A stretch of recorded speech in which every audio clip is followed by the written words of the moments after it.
Okay, so this is number one of the Eye to Eye short podcast series, and we are here with uh, Drew and Mars, like both aspiring filmmakers, and we're just going to talk about stuff they've done, stuff they're wanting to do, how they're handling quarantine, because today is 21st of May, so we're still in lockdown. 2 months in, I swear. Yeah, 60 days. No. Long. Kind of adapting to it now, kind of getting used to it. Stockholm syndrome, Yeah, innit? It's Stockholm syndrome. Yeah. I think that's what it's called. Yeah, Stockholm syndrome. Yeah, it's like Shit. it's kind of like quarantine for Stockholm cats. syndrome's more about being kidnapped, though. Yeah. Can apply. Can apply to any, probably. Okay, I get you. It's psychological. Yeah. So, like, what were you guys doing before lockdown? Like, you're both mid-studies, both film students. Like, Mars, Not going to uni. not going to uni. Yeah, I was at college, man. But I was getting ready for the A levels and that. But then, on the side of that, I was kind of doing like little projects and that. But at the same time, I was kind of trying to revise. But then, quarantine's kind of been like a blessing for me because it's like I can do all this stuff now. But at the same time, I've lost my purpose because I literally was like spending like most days revising. But now it's just like, what can you do? I'm not even doing them anymore. But yeah, Just, what are they doing for the film studies thing? What do you have to do instead? What for? Like coursework or like? So basically, you obviously had like exams. What are you doing now? Oh, nothing. Mad. Literally, they're literally, it's going off of a basis of does your teacher like you or not? So yeah, and then they're gonna get like we're gonna get a grade which they think we would have gotten in the exam. So I'm all right, to be fair. Because does that mean unis are more like they let you in more? They don't really look at that. Probably. I mean, my entry requirements at Greenwich are low, so I mean, it's fine. Yeah, it must be good. Didn't you already have a place in uni as well? Yeah, I already had a place for Greenwich, so it was all right. But like, still, even though like, I'm already going to Greenwich with a solid firm offer anyway. Just like post uni as well, just like employability and that. But at least get a good set of grades. But yeah, it's kind of crazy. Oh, what course do you study in Greenwich? So I'm doing a film and television production course. So it's I think it's two years, or you can do 3 additional placement. So I'm planning to do the 3-year professional placement. So then I'll just see what the idea is. I'll hopefully get a job somewhere in the industry, probably London based. Kind of makes sense. But year is a lot of creating. Second year is like some creating industry research, and then the third year I'll be off somewhere working. But I'm a bit confused now because, like, I don't know if you heard in the news recently, but Cambridge is going fully online for like another year. So like, I mean, if Cambridge is setting that precedent of, if we're going to go online, then we might as well just make everyone go online. Yeah, that's what it's just you're worried about if you're coming to uni. Some people are allowing it for 1 year just because they'll have to defer. So they're thinking of deferring. So I know if you don't really care about freshers or whatever, then definitely go or whatever. If you want to move out, but if you can like be bothered to wait a year, then that's probably the best thing to do. But online uni it's dodgy. It's not that good. I don't find it that good. I've got a couple of mates who do for creative courses. It's like you pay. Obviously, everyone pays £9,000, but with our £9,000, we get a kit store and stuff like that, and so many stuff we can use. But now it's just like they send us a PowerPoint a few times a week. It was a bit dead. Yeah, that's deep. So, but yeah, when it all goes to normal, uni will be lit. Yeah, true. I mean, hopefully, probably get back to normal. But like, I don't know, just like it's like the whole thing with schools, isn't it? It's like the teachers' union doesn't want to go back, but the government's saying now we need to get the kids back. But at the same time, that's a peak everyone's going back. Like my sister's in year 9, she isn't going back till September because she's not that kind of like priority level. Yeah, doesn't have to do exams. Yeah, it's just kind of deep. Yeah, it's just deep. Wait, Drew, is film and TV production course you do as well? No, I do digital film production. Digital film production. So, like, as both of you are obviously into films, what kind of stuff have you done prior that's like up to your experience? So, at the moment we're working on basically finished the Nick Fraser documentary. Yeah. I worked with my brother a lot in the past because obviously he had the equipment. basically just documentaries, aesthetic stuff like that. You're learning how to film and stuff, but that's about it really. Yeah. On For some me, awards. I was. Oh yeah, that's sick. Wait, award? Yeah, uni. I got like sick. I was on holiday. I was out. It was a lad's holiday when the award was happening, so I couldn't go. Okay, fair enough. Yeah. Wait, that's what sick, for? that's sick. Uni? Now for college, I did, basically you have to make 3 films, and one of my films got like an award. Oh, that's sick, man. Well the done. film. Thanks. Was it that documentary Yeah, what you done? Where you No, not with Hamish. It was one I did before about the Barbican. Oh, okay, nice. Barbican is lit. To be fair, Yeah, to film that. brutalist architecture.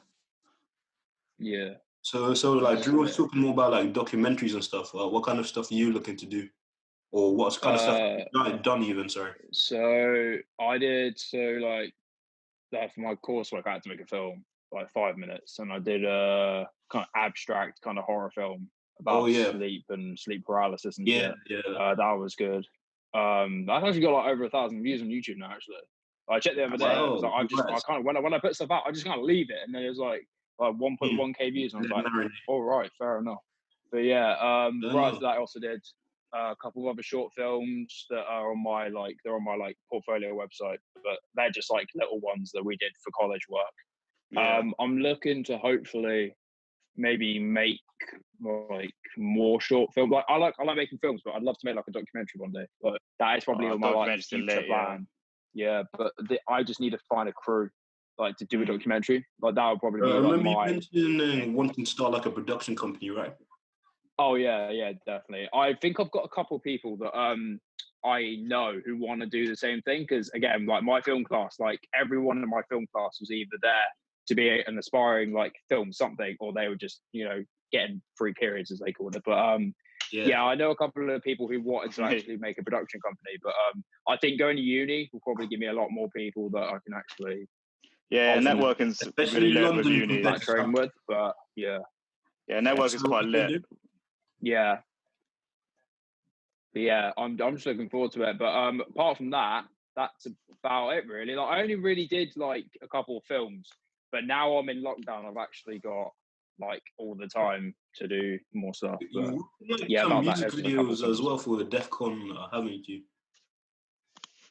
Oh yeah. Oh god, I forgot about that. Oh, that was okay. To be fair, that was actually this funny thing actually, because when I first did that, it was just meant to be just a nice thing to do for Aaron. I was just because I know him, so I was just oh yeah, I'll just take one of your songs and just put a load of stuff to it. And then as I was making it more, I kind of actually went, yo, I'm actually gonna put some effort into this, and it probably did as well as I thought, because I know he did some stuff with what's it? He did something else with someone else, and actually that was more live action than visual. But I think I probably don't mean to brag about it, but I probably boosted his kind of image, because that was the second video he did. So it's lit. Yeah, it was good fun though. Hopefully we're gonna get DEF CON Lawless on this podcast at some point. Oh, that'd be sick. Actually, because for anyone that doesn't know, we're from Southampton. Me and Drew go uni in London, and Mars is coming uni in London. But DEF CON Lawless is this dope Southampton rapper. But Mars is done. His music is sick. Especially all the stuff he's making now. I remember pre-quarantine, I went to his house, just chill for a bit. He was just playing loads of his samples, and I was just this is good stuff. Obviously, I know artists always aspire to put out an album first, but he's always done loads of singles. But trust me, I think when he's got music to make an album, it's actually going to be really good. Because I know a lot of people the Southampton music seems weird, or just in general, because it's flooded with grime. So you've got all those artists trying to put out all their one trick pony songs, but then they're actual artists who are spending time on the graft to make albums. If he releases that anytime soon in quarantine, advantage, to be fair, I really think go further than just big album, to be fair. But hopefully, what can you do? Yeah, it's just sick stuff, man. Yeah, Southampton's lit for music coming up. How close it is to London, it's it's quite similar styles. It's like an hour. Southampton hasn't really had anyone like properly break through, except like Craig David and stuff. Craig David was so funny. He's so funny. So it's like a lot of people which are trying to break through in Southampton are kind of like trying to make a name for the city as well. You have to represent Southampton wherever you go. For sure. You go. Yeah, true. So like you guys have talked about like stuff you've done. Is there any stuff specifically you're planning to do like? Short, like a feature length short. Not feature length, short film, maybe like 10 minutes. I'm gonna try and get some like funding possibly for it. Nice. So it's not a documentary style, so it's something I'm not used to. I've been working on the idea for like a few years, but it's just I'm not that good motivation, so it's starting to come together. Wait, what's your rough idea? If you could give us like a little exclusive. I can't even give you. It's like I think it is a gritty social realism British film. So it's as a British style, gritty style. Maybe same of like in the vein of like This Is England. So like that. And obviously a few more A&E documentaries after the Nick one, obviously. Atmosphere, probably talk about that another time. Oh yeah. Miles, what have you got planned? Well, I was like during quarantine, I started like a little mini horror, like alternate history series. But basically, because so when my computer isn't too good, like with like handling abilities, it basically took me like 2 days to try and export a 3-minute video. So like mentally on me, that took a huge toll. So I was just like, I can't continue the series because if I want to make a series, that means I have to spend loads to export these videos. When you go to uni, you know what, you'll be able to access the good computers, so that'll be easier for you. Because editing suites and stuff. Oh yes, actually too bad. That's a good thing Greenwich has actually, because we got a tour around the editing suites and they look really nice. But they're always good. Apart from that, I think probably I'm working on making a skate video with some mates because I do a lot of skateboarding. So me and a couple of mates. Yeah, I was thinking. I think so. I think eventually what it is I want to make some skate videos and then I want to make a skate documentary because originally I was Drew, you'll know about this, but I was doing the EPQ at Barton. I was doing it for a couple of weeks, but then I dropped out because I was like, this is just it's just a bit long. But I was going to do a skateboard documentary. You like extended project qualification where you kind of like write yourself up a mini dissertation almost, right? Yeah, something like that. Or how come you quit? It was just like not of your life too much. I think what it was for me is it was like, so I think I wasn't prepared to spend so much time on a final product for that not even to get marked, because you get marked in the process. So I was just kind of like, well, if I want to put all this hard work into making a documentary, then why am I not going to get marked on the documentary? It's like if my film coursework was just getting marked on the process of making the film, I would have just gone no. But I think plus I think their selling point was, it's like the equivalency of an A level, but still, it's like if you don't do good, then you've kind of spent like ages for absolutely nothing. So most people I knew who did it just hated it. Plus, revision. I just didn't really see the appeal. But plus on top of that, revision for like other subjects, it was just like, you want me to spend ages like printing all this stuff out to show that I've done something. I've got to revise 3 different A levels. It's just too long. It's long, isn't it? Wait. So with Atmosphere, a lot of ideas. So at first, me and Antonio, we were thinking of doing like interviews with different artists. I think mainly artists, basically, to go with the A&E brand. And then we came up with like loads of separate things, but then the main thing we thought of is called Atmosphere, which is it's kind of like a long form documentary about the artist. So it'll be following the artist around like their area, like filming their area, filming them in the studio probably if that's their jam. Just to get to know the artist and the music behind it, to understand it if they want you to understand it. Some artists that I've talked to, they don't want to give away too much, but they still want to do one. So it's just working out about how we're going to work around that. Obviously trying to build up the A&E shows. It's like, so when quarantine's over. Like stuff like that. Yeah. Obviously building up the shows because they're lit.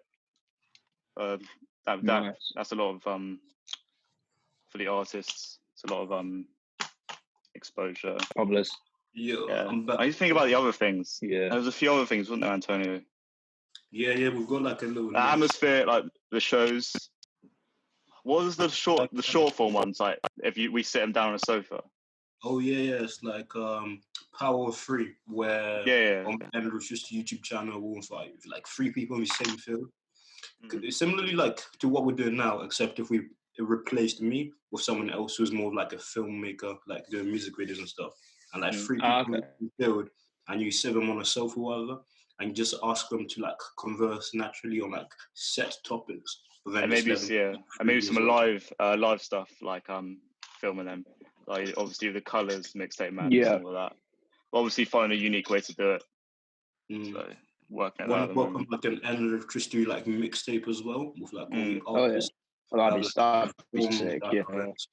And then like a Southampton artist mixtape where it's like all the Southampton artists that we've worked with. That'd be sick. So that's good. What else? Want to release a short film with that album. Decided to do the album. So yeah, that'd be amazing. When we get back to London, then we can do whatever we want, really. Yeah, way more freedom. Yeah, true. Got some equipment sorted. Working on is a Low Life Tribe, which is still kind of like really up baby stages. Yeah. As soon as everyone's like back in London and we will like start meeting regularly, we should like set off. And now we have a yard, people can meet easily. Yeah, exactly. Yeah, definitely. Yeah, because I mean, Greenwich ain't too far from where you guys are based, is it? It's like hour train. Uni in Greenwich. Yeah, it's like, to be fair, like you don't even mind the commute. You go Waterloo and you just get on the train to Surbiton. Yeah, Greenwich is like, I don't know, southeast. Like southeast. It's like southeast. Yeah, Greenwich is quite lit, but I don't know. Yeah, Greenwich is sick. Like I remember going there on open day, and I was like, yeah, this is where I want to study. It's just nice. It's like you can get the boat up into like central London quite easily. Skate spots as well, sick. Like literally, I think me and my mate Tom, we were like looking on Google Maps, and there's like 4 skate parks in Greenwich, and we're like, yeah, we're going to Greenwich. Yeah, but, and you're quite close to South Bank too. South Bank's lit. Oh yeah, that I'm absolutely ecstatic about. Like, literally, get on the boat, get off. Yeah. Saw Lucy and Clark skating.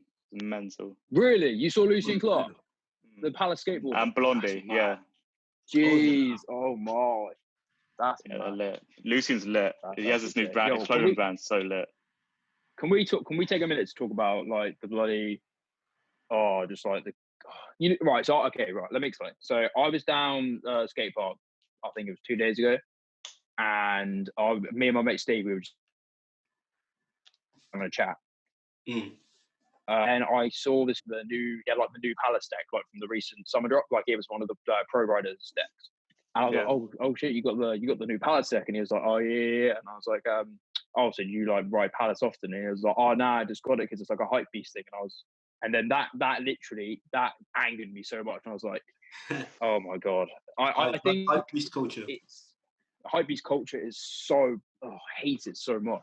Yeah, no. Like I buy like all those kind of brands like on the off occasion. Like recently I bought Palace t-shirt of the spring collection, and I was like, oh yeah, cool piece and that. But like I don't go out of my way to like openly try to get something every week, or like I don't resell stuff because like, I don't really see the point in it. Donnies that they go for it because they think it's popular. It doesn't actually look good. Yeah, there's some ridiculous stuff that people just buy. So they think it looks like, good. It's kind of annoying. Like, I know. They don't really make an outfit from it. They just wear loads of name brands and think through that. Yeah, it's like I know a guy. I won't name him because otherwise he will like rip my throat out. But he basically posted a picture this morning on Snapchat, and it was just his garden, but he had like a Supreme deck chair, and I was like, "What's the flex?" It's kind of a mock to himself because he's paying like £100 for something you can get for like 15 quid. Yeah, exactly. Putting his energy into the wrong kind of business there. Yeah, it's like he's always reselling stuff. He's always like buying the ridiculous stuff and trying like resellers annoy me because it's so dead of it. There's a thing you make ATP profit on a t-shirt or something stupid. I saw it. Yeah, like this. This is one of the Travis Scott t-shirts from the documentary. Yeah, that's a great documentary as well. Yeah. Oh yeah, that is a good documentary. I got this for literally the same price as it cost retail because the guy on Depop was nice. But like, I tried buying my girlfriend this like Palace. I think it was like a Palace. So it was like a surfboard design or something. And the resale on that was like 120 quid. And I don't get why. It's like, I understand you're trying to make money off of what you bought, but like 120 quid for a t-shirt, like that's just a bit, like I said, it's a bit long. I know what you mean. I don't know. I spend quite a lot of money, but I work a lot. Yeah, that's fair. Like stupid amounts. I'll put my money back into clothes, really. That's about it. But I don't buy Palace that much anymore. Yeah, that's fair, man. I mean, at least you know you work for it. Pata is the hardest brand about. It's mental. Yeah, to be fair, I agree. Pata is sick. Yeah. Mental. I mean, I'm not really buying Palace so much anymore. Nah, me neither. Yeah, I don't really care for it. Yeah, I mean, there are some nice designs. Like, don't get me wrong, but that recent collab, the Anarchy like, adjustment stuff was good. Oh yeah, that was cool. Yeah, but I don't have that urge anymore to like want to buy it. Like, it's just kind of like if I have money and there's something there, I'll be like, yeah, why not? But like when I first bought my first piece of Palace, like, I was like, I need it, but like I don't have that anymore. It's just like, oh well, if it's there, I'll get it. But like, I don't know. I think I just hate how the brands have lost their originality. It's like you'll see like Supreme post like skateboarding videos, but like you know that half of the like buyer base isn't there for the skate culture. They're there for the hype beast culture. It's just like kind of tarnishing the brand almost. Yeah, I mean, pretty sad. But it is what it is. It's just, they had a good run. They did have a good run. They had a really good run. Like 3-4 years ago, the stuff they made was sick. But like now it's just like what's it? The North Face collab came out today. Like I just don't get it. Like, to be fair, it's not, but like, just I know it's just a bit. I don't see the appeal really, but that's just me. But yeah, now I hear where you're coming from.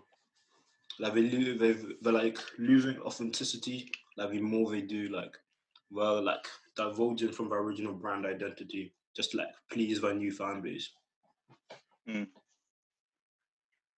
Yeah, definitely. Just a bit. Miles, except like the skateboarding scene, what else are you excited about moving to London? Oh, that's a good question. Let me think. So obviously you've got skateboard and stuff. I think just London in general is just such a fascinating place. Like, I know it's like everyone's like, oh, London's my favorite city. Yeah. But like, nah, so London's cool. Like, literally, I think the first thing that made me realize I want to be here is when I went to Greenwich Observatory and you like go all the way up the hill. Yeah, and you look out on the Isle of Dogs, and it literally the sights on the top of Greenwich Observatory is mad. Yeah, like, some of the best in London. It looked like something out of Blade Runner. It was sick, but yeah, it's just like it looks really cool. I think every time I've gone to London, I just want to go back. It's good for networking stuff. Obviously. Yeah, definitely. Drew, what have you noticed like biggest changes in your life in terms of your filmmaking career since moving to London? Well, I don't know. Learning how to use the equipment and stuff. Obviously, I don't know. Like in Southampton, no one really gives a shit about what you do. If you're making film, obviously they care, but they probably don't. They don't really tell you about it. So you just feel like, oh, what am I doing this? So you move to London, and I've met Antonio, people like Roman, stuff like that, who actually like into film, photos, Mad Rai, like people he wants to take pictures of them. Like you get into stuff like that. Then you just get into like different like mediums, like obviously film, photography, VHS, stuff like that. So you bought a VHS camera recently, right? Yeah, Rude Boy VHS camera, big one. YouTube I've noticed is that like you're that chunky one. Vintage aesthetic. Like something about YouTube. I'm into a mix, so obviously a bit of VHS with a bit of digital, like good footage. I think that's lit. Miles, one of the videos you done for DEF CON was like in black and white, right? Like there's loads of edits you chopped up. Oh yeah. So I took a load of like bits out of the old Twilight Zone episodes and I put them on a VHS thing. But I don't know. I think what's it? I basically when I was really young, we had like a VHS camera and I used to make loads of home films off VHS. But like now the I'll get the camera. Hang on. The camera's like broken. Because like the zoom function's like screwed on it, but it's literally this. It's like a little. Is that a mini DV one? Yeah, it's a mini DV one. Yeah. But yeah, the zoom function's like broken, so like it's literally consistently zoomed in, so I can't zoom out or anything. But yeah, I think I don't know. I think it's just like the VHS medium's like so sick. Have you heard of visual synthesizing with VHS? Yeah, I have. Yeah, that's lit. I'm trying to save up for one, but it's like 400 or 500. The synthesizer. It's expensive. Yeah. I mean, I'm just like all my when I started using VHS overlays, I was just using them like cheap green screen ones off YouTube or something. Oh, you should crack them. I cracked them. Oh, I've got a Red Giant Universe, so I've got VHS overlays and plugins now. So all my stuff actually. I think I have that one cracked or whatever. I don't know. Yeah, that's fair. But yeah, it's good. I quite like VHS medium also because like it just seems more real. Like I think digital just makes things look way too like clean. So that's why whenever film cameras are coming back into fashion. Yeah, like, big shoots. All the big shoots use film, mostly film. Yeah, cameras. Panorama and stuff, and like Super 8, Super 16. Like anything, or like mid-90s shot in like was it Super 16? That was like that felt like authentic. That looks felt good, nice. done it? Yeah, especially for when it's set and everything. It looks the best. The grain, you can't beat a bit of grain, even though you try and add it. True. It never matches. Yeah, true. It only works when it comes from. Like, would be lit to have like an Alexa or something though. Yeah, true. That would be lit. I'll try and for like a maybe like a music video. Me and the other people which don't know what's an Alexa, like a certain type of VHS. It's camera? Like one of the staple like cinema cameras. Okay. So red Alexa, then ARRI Alexa. That's the same one. Yeah, I'm not that educated, but I'm starting to get, because obviously I'll go to a thing that you're able to use them cameras. So red cameras are sick. Yeah, I think our college, actually Barton got one red camera. Yeah, before I left, Barton got one. I don't know how. But, the problem is the camera themselves, aren't that expensive, but it's the setup. Yeah, so the lenses, even for like a mini screen, it costs like 200, 300 quid, and even the cable to use monitor. it is like ridiculous. Yeah, and you have to get a cine lenses, the big thick ones over there. Just to keep you guys posted, we've passed the 40-minute mark, so like to round it off, just talk about like music artists and films that like inspire your styles in terms of like filmmaking. You're both into music videos, or any like directors or video editors, and like just leave it off there.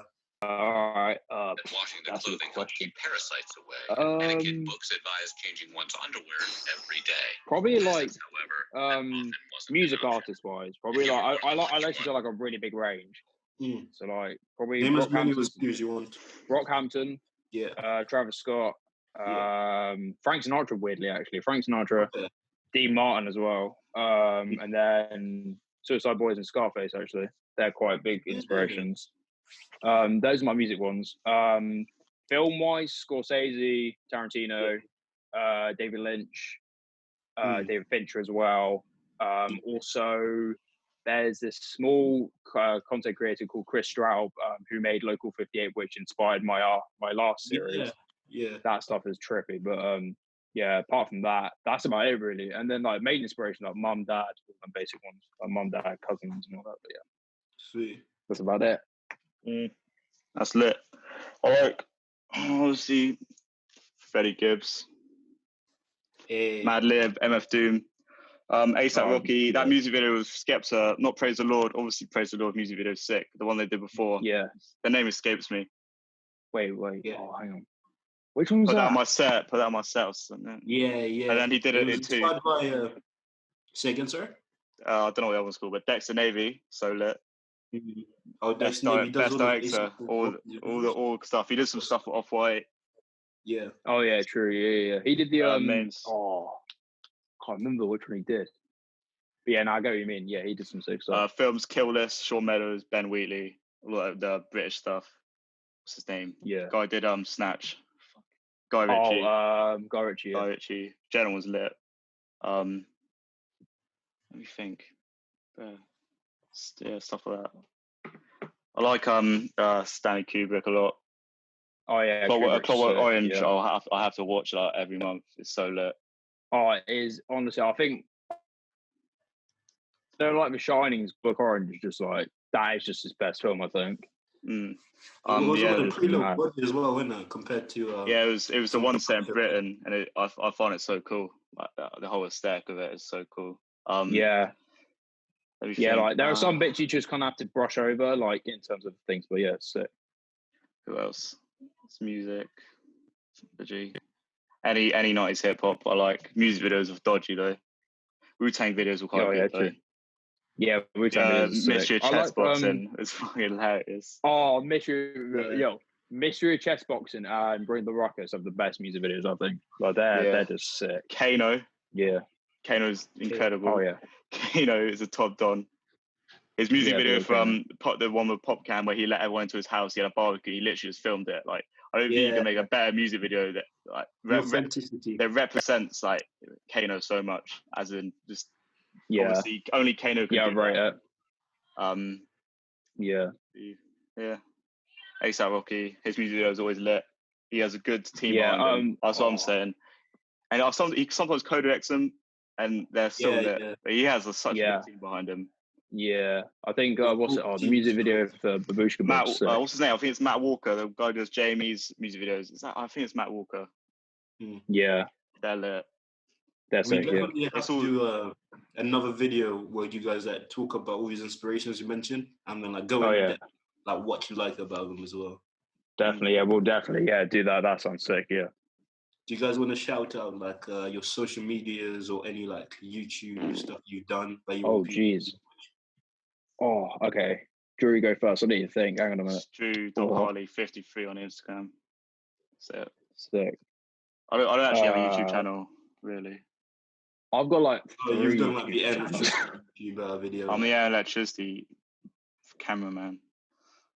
I don't have YouTube. Let me think. Probably just like Davis Pictures. That's my like main like video page on Instagram.